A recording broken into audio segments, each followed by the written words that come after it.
So many times we stall in our business because of many different feelings that we have on us. One is fear.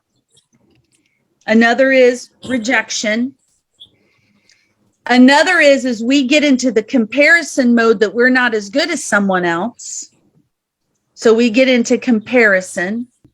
And we do all of these different things that stunt our opportunity and our growth. And a lot of the reason that we do that, I have found in coaching, I mean, I would say at this point, I was counting it up the other day, and in 15 years, I've probably coached around 85 to 90 agents in 15 years. Actually, in 20 years, I would say. That's actually more accurate, 20 years.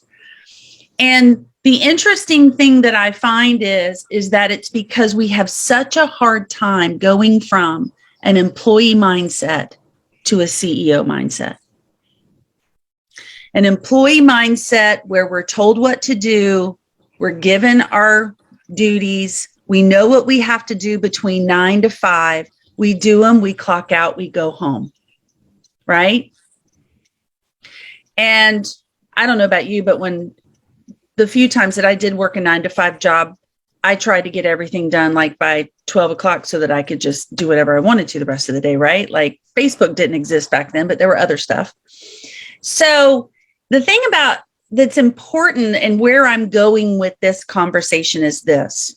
I want to ask you a question. Where are you right now against your goal that you set for yourself for the year? So I know that all of you on this call have a business plan because we talked about it ad nauseum at the end of 2021, excuse me. You have a goal. And if you take that goal and you divide it by 12, you come up with a number, whatever your goal is. If it's a GCI goal, if it's a volume goal of the volume of homes sold, or a transaction number, it doesn't matter. And it doesn't matter what your goal is. It could be one a month. I don't care. It's your goal. Where are you in comparison to your goal? Where are you? Are you ahead? Are you on track? Or are you behind? Now look at me here. Here's the question. If you were your own employee, what would you be telling yourself that you need to do right now to get back on track? And what would you hold yourself accountable to if you were your own employee, which you really are, right? So look at it this way. If I worked for you and you were sitting down with me and you knew that I was behind on my goals, as the owner of your company, what would you be telling me? How would you be coaching me? Or if you're ahead, what would you be saying to me? How would you be coaching me? So what conversations do you have with yourself in terms of your goals and where you want to be? And this is not meant to be a negative thing. Here's the thing. If I'm your employee and I'm behind my goal, and it's a goal that I told you was really important to me, how would you help me? Don't look at it as a negative. How would you help me get back on track? So Louise, what would you say to me if I was like, man, Louise, I am struggling, I'm not on track. How would you coach me? What would you say to me? What would you ask me? What questions would you ask me? Yeah, I think first I would ask you, what specifically are you struggling with? Maybe first identify what you see as your struggles, and then maybe help you identify, are those really what your struggles are, or is it something else? I love that. So what's going on? Tell me what you're struggling with. What's hard? What are you unable to execute upon, right? What else would you ask me? Terry, you have a team. What else would you ask me?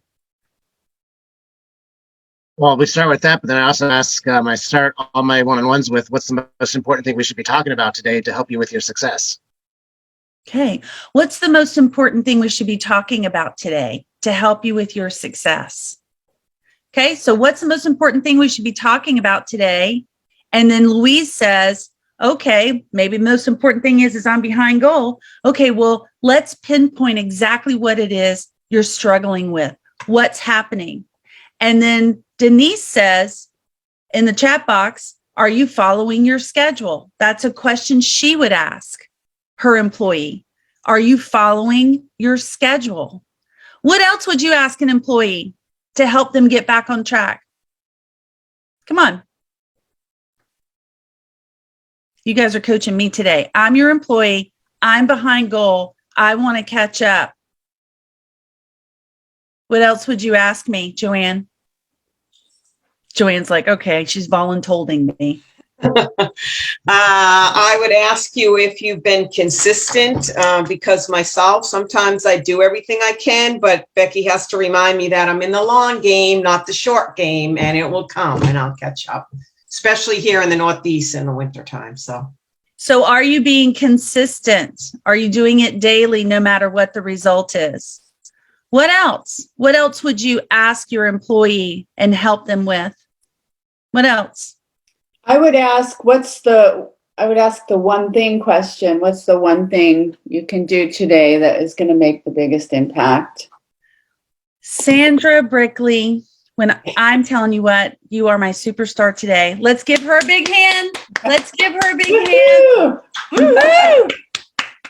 What is the one thing that you can do today such that by doing it, everything else becomes easier or unnecessary or falls into line, right? So if you are your own employee, are you asking yourself, what is the most important thing we need to talk about today, person in the mirror? What are you struggling with, person in the mirror? And what is the most important thing we should focus on today, person in the mirror, so that everything else becomes easier, unnecessary? And then go do that. That's why we say that this real estate business is simple, but it's not easy. Because not only do we have to have those conversations with ourselves, but then we have to put ourselves into action. And then here's the last thing, guys, write this down. Do not be tied to the outcome. Do not be tied to the outcome. Why? Why don't we want to be tied to the outcome? Somebody tell me, what's important about not being tied to the outcome? We don't have control of the outcome. Exactly. Right. Terry, were you going to say the same thing? I was going to say the exact same thing. We have no control over what someone else is going to do.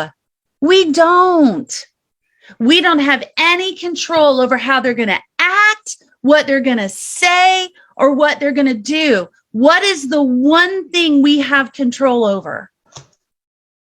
Me. Yep. Me. I talk to real estate executives all the time that are in this comparison mode, comparing themselves to other people. I had someone send me a text yesterday about it, and they're like, what can I do? And I literally just put in all caps, stop it. Turn off Facebook. Don't be looking at other people. Don't do it. Don't do it. Don't do it. Okay, it's 9:00. Here's why I'm saying this, guys, because the weekend's coming, and you guys are going to start doing this weekend. Oh, look at all the deals they have going. Oh, look at that listing they have. Oh, look at that. Look at that. Look at that. Look at that. Look at that. Right? Here's what I want you to do. I want you to look at your calendar this weekend. And I want you to look at this past week, or I want you to look at the past 2 weeks. And I want you to ask yourself, have I followed my calendar? And if the answer is no, I want you to sit down and figure out a calendar next week that's going to work, where you can absolutely succeed in your activities for the week and not worry about what the outcome is. Because if you're in -7 degrees, there are some people that are going to want to list, but maybe not a ton of them. It's okay, because once the snow starts melting, they will. And then there's some crazy people that will list at -7, and you can get those people too. And if you're in Southwest Florida, it's prime time, baby. It's time to kick it up and make things happen, right? Don't compare yourself. Ashley said something here that says, comparison kills.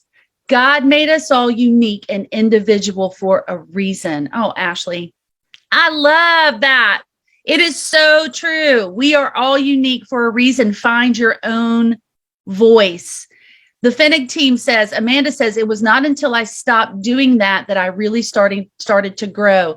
And I can tell you right now, having been in business with Amanda for the last, since she's been at Keller Williams, one thing I can tell you is the growth has been unbelievable, but I do know that she and her husband, Mark, are laser focused on their own business, and they do this.